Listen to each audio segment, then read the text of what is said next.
সুপ্রিয় দর্শক শ্রোতাবৃন্দ, সবাইকে আমার চ্যানেল সাধারণ আলাপে স্বাগতম। আশা করি আপনারা সবাই ভালো আছেন। দীর্ঘ বিরতি নিয়ে এই অনুষ্ঠানটি আবার শুরু করলাম। আপনাদের অনেকেই হয়তো জানেন কি জানেন না, আমি মাঝখানে বেশ কিছুদিন অসুস্থ থাকার কারণে এবং শারীরিক কিছু জটিলতার কারণে এই চ্যানেলটিকে আগের মতো এগিয়ে নেওয়া সম্ভব হয় না। সেই জন্য দুঃখিত। যারা এই চ্যানেলটিকে নিয়মিত ফলো করতেন বা আমার আপলোডকৃত ভিডিও দেখতেন, সবার কাছে প্রথমে ক্ষমা প্রার্থনা করছি। আশা করি এখন থেকে মাঝে মাঝে আপনাদের জন্য আমি কিছু কিছু ভিডিও দিতে পারবো।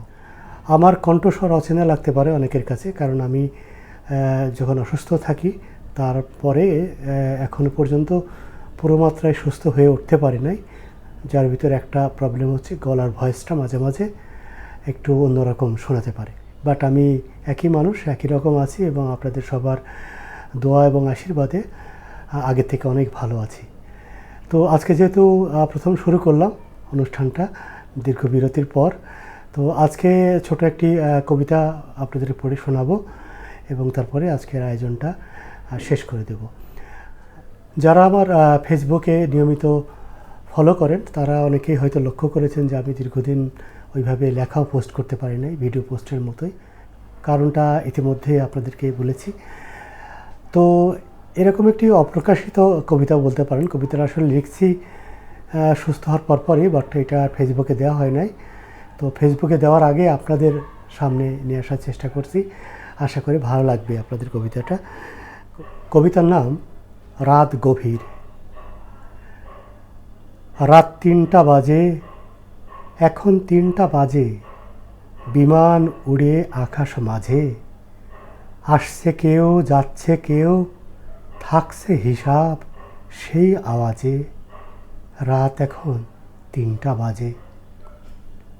অন্ধকারে আলোর ঘরে মিথ্যা শেখায় বর্ণ ধরে। কে যে কারে দাবড়ে মারে, নতুন পাওয়া হুমকি তেজে। ৩টা বাজে, রাত ৩টা বাজে, বিমান উড়ে আকাশ মাঝে। মানুষ ছিল, চিলে নিল, উঠে উপরে ছোট হলো। নিচ থেকে যা দেখা গেল সে বিরাট ছিল আয়নাতে। ঘোত ঘোতে আসলো স্রোতে শিক্ষা দিতে শুয়োর মতে। বিপরীতে পাইলে হাতে দাঁত বসায় খাজে খাজে। রাত ৩টা বাজে, বিমান উড়ে আকাশ মাঝে। আসছে কেউ, যাচ্ছে কেউ, থাকছে হিসাব সে আওয়াজে। রাত ৩টা বাজে। এই লেখাটি আমি লিখেছিলাম ৩১শে মে ২০২৫ সাল রবিবার রাত ৩টায়। তো সেই কবিতাটি আজকে আপনাদেরকে পড়ে শোনালাম। এবং যেহেতু নতুনভাবে ফিরে এসেছি, সুতরাং এই ফিরে আসাটা আরও বেশি মধুর সবার জন্য যেন আমি নিয়ে আসতে পারি, সে চেষ্টা আমার পক্ষ থেকে থাকবে। এবং আমাকে যারা ফলো করেন বা আমার ভিডিও দেখেন তাদের পক্ষ থেকেও আশা করি সহযোগিতা থাকবে। সবাই ভালো থাকুন। আবার দেখা হবে খুব শীঘ্রই। অসংখ্য অসংখ্য ধন্যবাদ।